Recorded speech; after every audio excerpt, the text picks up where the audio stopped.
Hey guys, welcome back to another episode of Cooking with Taste. I'm Sean Moore, and I'm here to share my way how to prepare salmon. I have some secrets that you would like to know about how to cook salmon. And for fun, I will throw in some ideas about how to prepare some side dishes to go along with your salmon.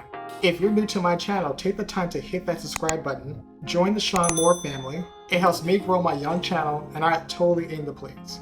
Also, I'm on Instagram. Follow me for some daily meal posts. Without further ado, let's get started.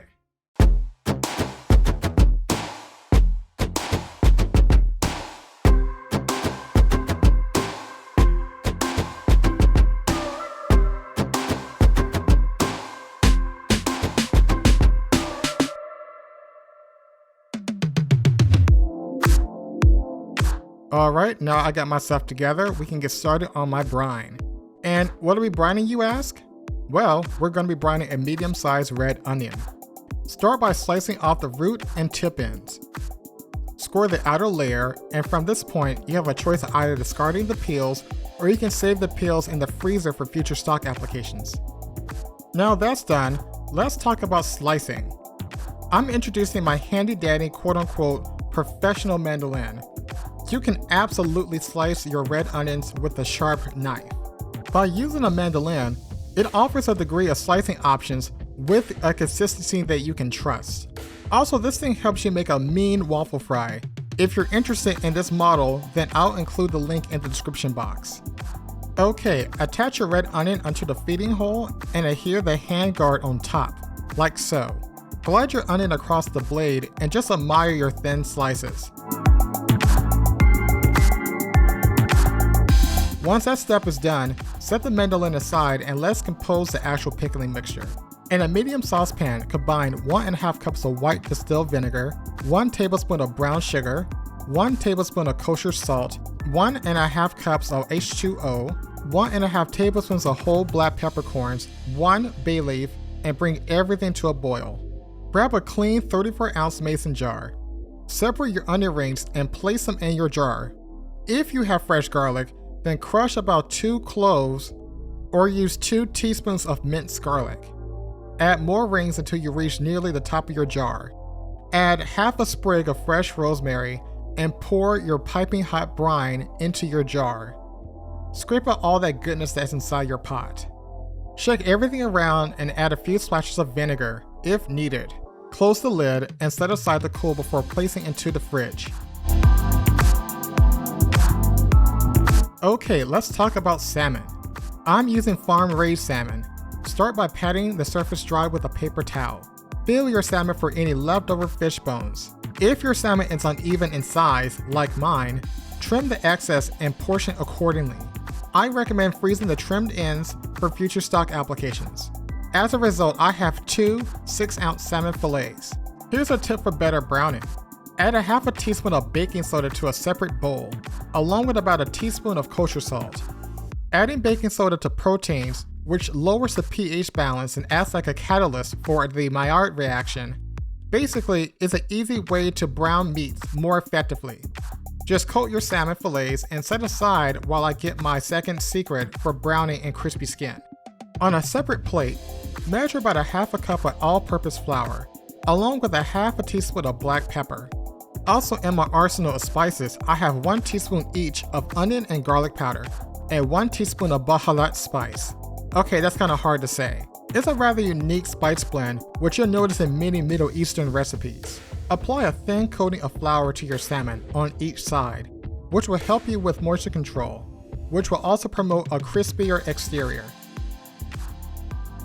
In my 10-inch skillet, set on medium-high heat, add 2 tablespoons of virgin coconut oil or any high smoke point oil to your pan.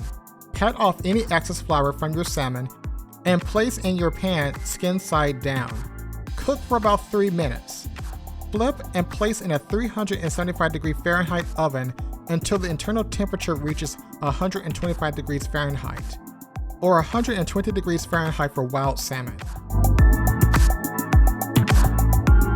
To go along with our healthy meal, I have 10 ounces of asparagus, which I'll trim by hand. You'll notice there's a certain point where the woody ends break off from the edible side. Then cut that bunch into halves. and place your asparagus into a baking vessel of your choice. Add about 2 teaspoons of olive oil, a half a teaspoon of salt, a quarter teaspoon of black pepper. Toss and place in a 400° Fahrenheit oven for about 10 minutes. For plating, you can choose any green of your choice. I'm using some extra quinoa from yesterday. I'm packing the mold up to a ½ inch on all sides. But it's something extra in case you choose this meal for a special occasion.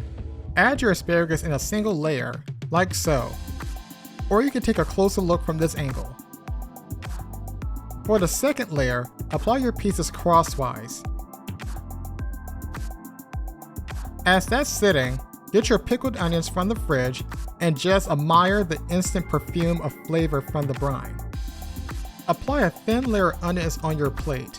This layer will serve as a bed for your salmon that's already rested. Get your lovely piece of salmon and place it on top of the onions. Take a teaspoon or so of your brine and pour it on top of your fish. And for the heck of it, you can apply some peppercorns for garnish. And for the moment of truth, release the Kraken. Da da da da. And if this is a special night for you, just go ahead and break out the glass of wine and pour something for yourself and celebrate. I know it's hard times, but there's nothing wrong with you doing something special for yourself. And as you cut into your fish, you're going to notice how juicy but tender everything's going to be. And there's a slight richness with this salmon, just by some simple cooking arrangements. The pickled onions are bright and sweet and sour and yet crunchy, which also balances out the richness of the salmon. I mean, honestly, you'll be so amazed about how simple this food is, and it has so much flavor. And in between the taping, I'll put a little side of sweet chili sauce, which offers this amazing sweet and sour and tangy flavors, which also correlates with the salmon and the pickled onions. The asparagus has a fresh flavor with some slight bitter undertones, which also balances out with that sweet chili sauce.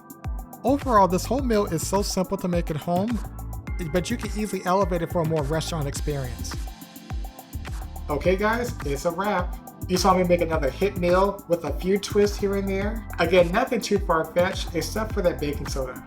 I hope you'll find the time to make this recipe for yourself, or maybe for some guests once it's all safe to do so. Thank you guys so much for watching. I hope this video brings you joy, and I look forward to meeting you guys in the future. Until then, ciao.